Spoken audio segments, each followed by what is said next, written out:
Welcome back दोस्तों, स्वागत है आपका हमारे इस प्यारे से यूट्यूब चैनल पे। तो चलिए शुरू करते हैं आज का टॉपिक। और आज का टॉपिक है हमारा एलिवेशन ऑफ बॉइलिंग पॉइंट। कौन सा? Elevation of boiling point. और ये जो एलिवेशन ऑफ बॉइलिंग पॉइंट जो है ये कॉलिगेटिव प्रॉपर्टी का सेकेंड प्रॉपर्टी है। ओके, तो चलिए अपन इसको डिस्कस करेंगे, है ना। डिस्कस करने के पहले हमें दो चीज़ जो है यहाँ पर अज्यूम करना पड़ेगा, है ना। मान लेते हैं कि यहाँ पर जो टीबी नॉट जो है, इस टीबी नॉट को अपन बोलते हैं बॉइलिंग पॉइंट। क्या कहते हैं? Boiling point of pure solvent.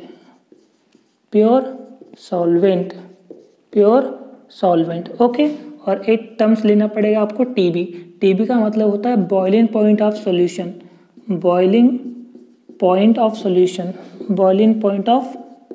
Solution. Okay, पर यहाँ पर क्या होता है कि टीबी जो होता है, मतलब बॉइलिंग पॉइंट ऑफ सॉल्यूशन जो होता है वो ग्रेटर रहता है टीबी नॉट से, है ना। TB boiling point of solution is greater than boiling point of pure solvent, है ना। इसलिए अगर हमें निकालना है एलिवेशन ऑफ बॉइलिंग पॉइंट, तो जो ग्रेटर रहता है, ग्रेटर क्या है यहाँ पर? बॉइलिंग पॉइंट ऑफ सॉल्यूशन है तो टीबी, है ना, माइनस फिर TB naught, boiling point of pure solution, TB naught. Okay, तो ये था हमारा एलिवेशन ऑफ बॉइलिंग पॉइंट। कौन सा? Elevation of boiling point. अब यहाँ पर हमें बनाना है डेफिनेशन, है ना। तो जब भी हम डेफिनेशन बनाएंगे तो डेफिनेशन कैसे बनाएंगे भाई? Definition of elevation of boiling point.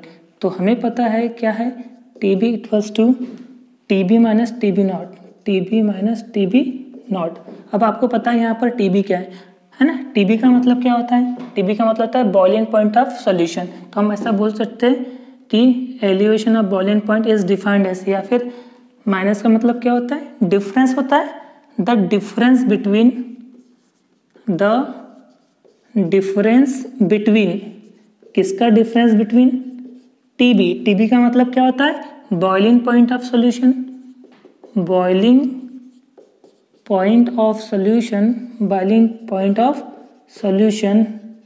And TB naught, boiling point of pure solvent. Boiling point of pure solvent. Okay, therefore delta TB equals to TB minus TB naught. तो ये जो property थी ये थी हमारी elevation of boiling point. Okay, now अब हमारा next topic है relation between elevation of boiling point and molar mass of solid. अभी जो हम पढ़ रहे हैं रिलेशनशिप बिटवीन, किसके बीच में रिलेशनशिप? डेल्टा टीबी मतलब elevation of boiling point and molar mass of solute मतलब M2।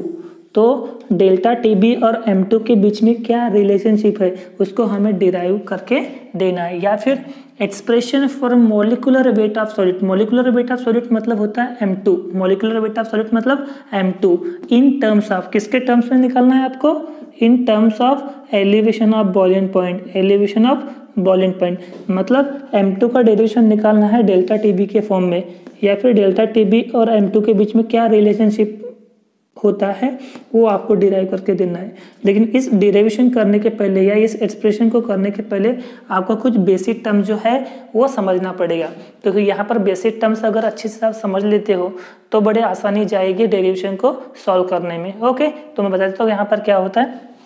नोट लिखा के दे रहा हूँ, नोट नंबर 1। इस नोट 1 में देखोगे आप तो क्या होता है कि जो एलिवेशन ऑफ बॉइलिंग पॉइंट जो होता है, ये एलिवेशन ऑफ बॉइलिंग पॉइंट जो होता है ना, ये डायरेक्टली प्रोपोर्शनल होता है मोलेलिटी की। किसके? मोलेलिटी, है ना। ये जो स्मॉल m जो होता है मोलेलिटी, क्या होता है? मोलेलिटी, जहां पर वेयर m मीन्स मोलेलिटी। और इस मोलेलिटी को अगर हमको डिफाइन करना है तो हम इस तरह से डिफाइन करेंगे। Number of mole of moles of solute divided by mass of solvent, mass of solvent. Okay, molality क्या है? Number of mole of solute divide by mass of solvent. अगर आपको डिफाइन करना है तो आप इस तरह से डिफाइन करोगे, molality is the ratio of number of mole of solute divide by mass of solvent, या फिर it is the ratio of number of mole of solute to the mass of solvent is called as molality, denoted by small m।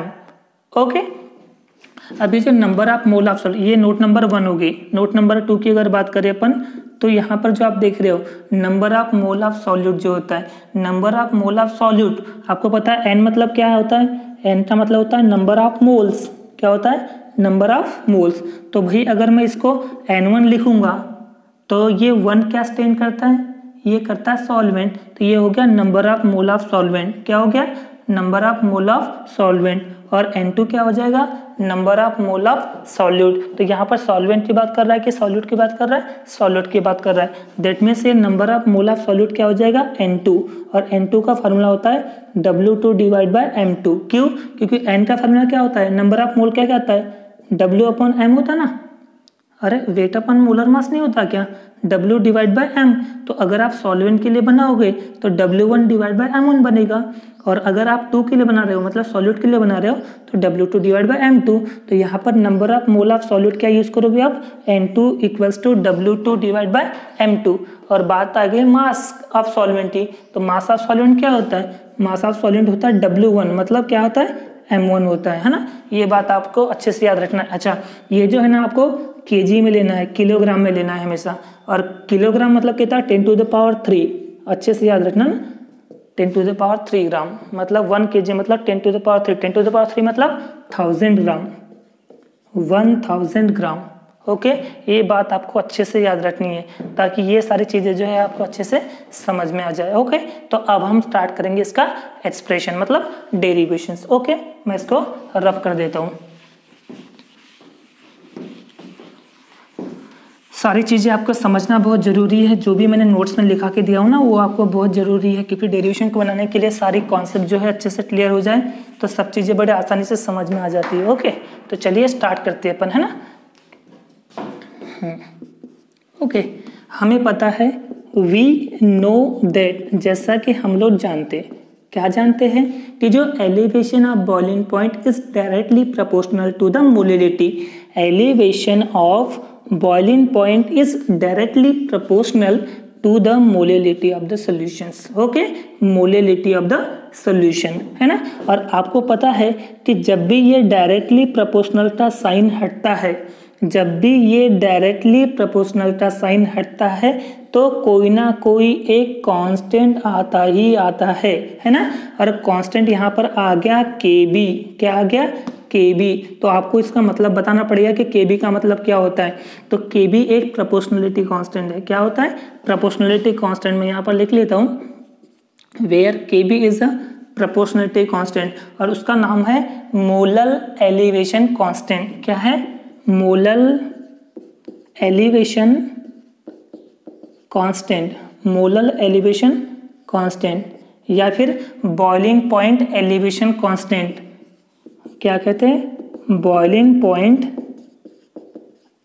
Elevation constant, elevation constant, या फिर इसका और एक नाम है ebullioscopic constant, ebullioscopic constant. Okay, ये आपको अच्छे से याद रखना है कि भाई केबी का मतलब क्या है यहाँ पर? मोलल एलिवेशन कांस्टेंट, या फिर बॉइलिंग पॉइंट एलिवेशन कांस्टेंट, या फिर इबिलोस्कोपिक कांस्टेंट। कौन सा कांस्टेंट? इबिलोस्कोपिक कांस्टेंट, है ना। यहाँ पर एक केबी मतलब एक प्रोपोर्शनल कांस्टेंट है। और एम का तो मतलब आपको पता है, एम का मतलब क्या होता है? Molality of solution, molality of the solutions.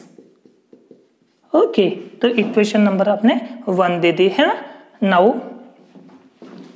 Now we know, हम जानते हैं ना, क्या जानते हैं कि जो मोलिलिटी होता है, मोलिलिटी जो होता है वो क्या होता है? Number of mole of solute, number of moles of solute divided by क्या होता है, मास of solvent, mass of solvent. Okay, इससे मैं इक्वेशन नंबर 2 दे देता हूं, है ना, राइट। बट यहां पर number of mole of solute क्या होता है, number of moles of solute, जिसे हम N2 से डिनोट करते हैं ना। क्या फार्मूला होता है इसका, W2 divide by M2, W2 divide by M2, right. ये आ गया इक्वेशन नंबर 3। और मास ऑफ सॉल्वेंट क्या होता है, नाउ मास ऑफ सॉल्वेंट मतलब क्या होता है, M1, है ना। M1 मतलब क्या है, यहाँ पर W1 ग्राम, सॉरी W1 जो है वो ग्राम में है, पर हमें ग्राम चलता है क्या, हमें ग्राम नहीं चलता है, तो उसे हम कन्वर्ट करना पड़ेगा किस में, 10⁻³ मतलब 1000 में। तो जैसे अपन केजी में कन्वर्ट करेंगे, तो केजी में कन्वर्ट करने के लिए डिवाइड बाय क्या करना पड़ेगा, 1000 मतलब 10⁻³ है ना। W1 divide by 1000 into kg, है ना। इक्वेशन नंबर क्या हो गया, इक्वेशन नंबर हो गया 4। इतनी बात समझ में आई। तो आपके पास मास ऑफ सॉल्वेंट भी आ गया, number of mole of solute भी आ गया। इस इक्वेशन नंबर 3 और इक्वेशन नंबर 4 को यहाँ पे पुट कर दो इक्वेशन नंबर 2 में, तो क्या बनेगा, पुट इक्वेशन कौन सा, 3 and 4 in equation number 2। Okay, देखो इक्वेशन नंबर 3 की वैल्यू और इक्वेशन नंबर 4 की वैल्यू इक्वेशन नंबर 2 में यहाँ पर आप पुट कर दो, है ना। तो पुट करने के बाद में हमें क्या मिलेगा, हमें रफ करना पड़ेगा, जगह नहीं है वहाँ पर। तो हमें क्या मिलना चाहिए, ओके, इक्वेशन नंबर 2 में पुट कर दो, तो ये बनेगा molality equals to number of mole of solute. Number of mole of solute कितना दिया हुआ है, equation number of mole of solute equation number 3 में W2 divide by M2, W2 divide by M2। Okay, और मास ऑफ सॉल्वेंट कितना है, W1 divide by 1000 kg में, है ना। इसे हम पलटा देते ratio, W2 divide by M2 into 1000 ऊपर में जाएगा जब रेशियो पलटेगा, 1000 डिवाइड बाय W1, है ना। That means W2 into 1000 divide by M2 into W1, ये आ गई मोलेलिटी की वैल्यू, इक्वेशन नंबर 5, है ना। अब इस इक्वेशन नंबर 5 को हम इक्वेशन नंबर 1 में पुट कर देंगे, put equation 5 in equation number 1। क्या था इक्वेशन नंबर 1, इक्वेशन नंबर 1 था, ऐसा था delta TB equals to M, है ना, KB इंटू M। तो इस M की वैल्यू यहाँ पर पुट कर दो, तो क्या था KB और M की वैल्यू कितनी थी, W2 into 1000 divide by M2 into W1। ये किसकी वैल्यू आ गई, ये आ गई हमारे पास एलिवेशन ऑफ बॉइलिंग पॉइंट की। तो हमारा जो ये जो एक्सप्रेशन था वो क्या था, derive the relationship between elevation of boiling point and molar mass of solute. तो देखो यहाँ पर मोलर मास ऑफ सॉल्यूट आ गया, तो ये आ गया रिलेशनशिप, है ना। चाहो तो इस इक्वेशन को आप यहाँ से M2 की भी वैल्यू निकाल सकते हो। अगर आपने M2 की वैल्यू निकाल दिए तो ये क्या बनेगा बेटा, ये आ गया M2, तो ये डिवाइड में था तो इधर में आके मल्टीप्लाई बन गया, तो फिर ये डेल्टा टी भी मल्टीप्लाई में इधर में आके क्या बनेगा, डिवाइड बनेगा। तो ये बनेगा KB into W2 into 1000 divided by delta TB into W1, है ना।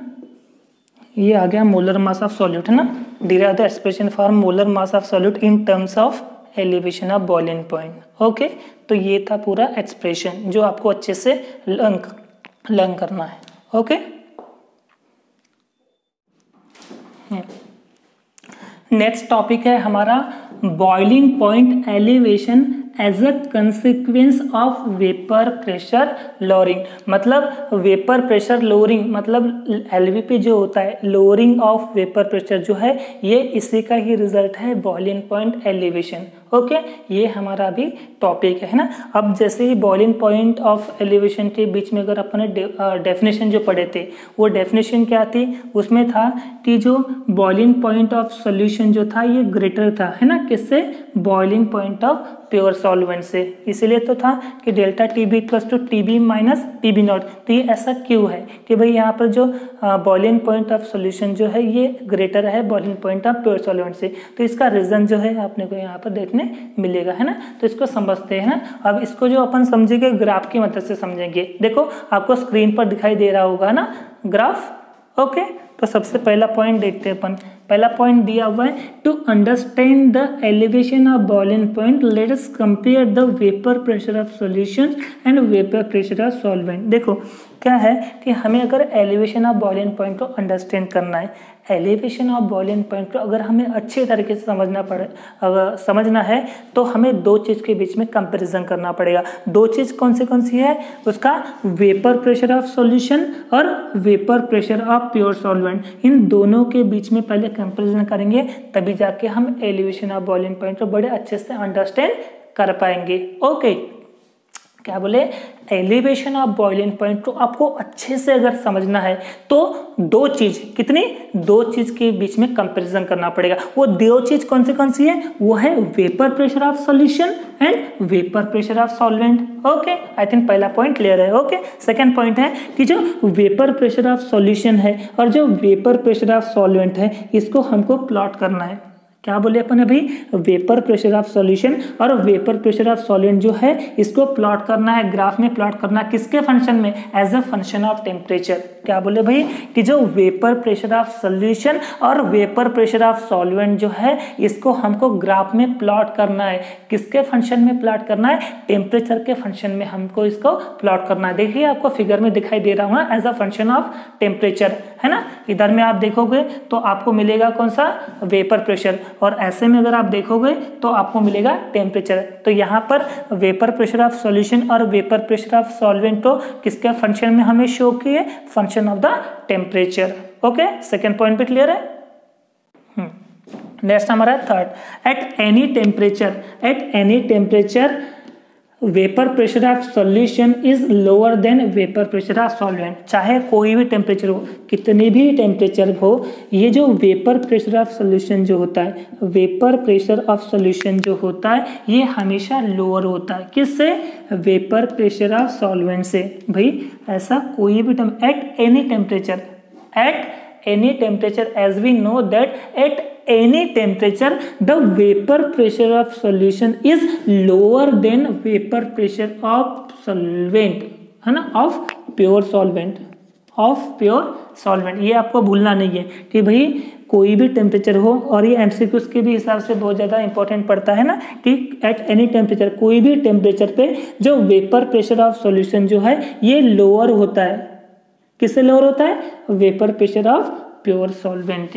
Okay, hence vapour pressure temperature curve of solution is lie below that of solvent. अगर आप फिगर में देख पा रहे हो तो फिगर में आपको दिखेगा कि ये जो CD कर्व जो है ये हमेशा बिलो है AB से। देखो आपको कर्व जो AB जो है वो कर्व AB के नीचे आपको जो कर्व CD जो है वो आपको लाई करते हुए दिखेंगे, है ना, जो फिगर में आपको दिखाई दे रहा है। ओके, नेक्स्ट पॉइंट है, the difference between two vapour pressure increases as temperature and vapour pressure increases as a predict by equation. क्या वो दो वेपर प्रेशर का जो डिफरेंस है, अगर दो वेपर प्रेशर का डिफरेंस अगर इंक्रीज होता है तो उसका टेम्परेचर भी बढ़ेगा और उसका वेपर प्रेशर भी बढ़ेगा। और इससे अगर इसको अपन को प्रेडिक्ट करना है, मतलब फाइंड आउट करना है, तो कौन सा इक्वेशन यूज होगा, वो इक्वेशन होगा delta P equals to x2 dot P1 naught. Okay, next point है, the intersection of curve CD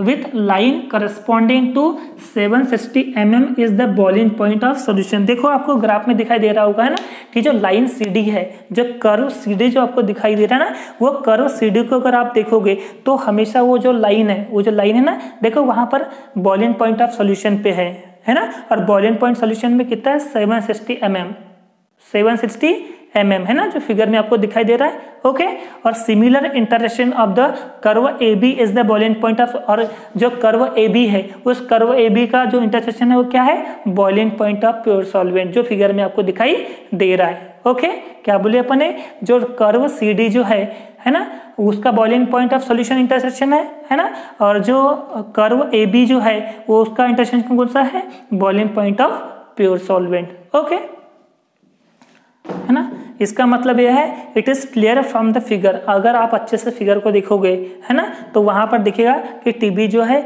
वो हायर होता है हमेशा टीबी नॉट से, है ना। ये जो टीबी जो है, टीबी का मतलब क्या होता है, elevation of boiling point, sorry boiling point of solvent, है ना। तो जो बॉइलिंग पॉइंट ऑफ सॉल्वेंट जो है ये हमेशा हायर रहेगा, है ना, किसके कंपेरिजन में, boiling point of pure solvent से, boiling point of pure solvent. That means क्या हो गया, TB is greater than TB naught, है ना, boiling point of solution is greater than boiling point of pure solvent. ये आपको भूलना नहीं है ना। तो ये था पूरे ग्राफ की मदद से अपन कर लिए। ओके।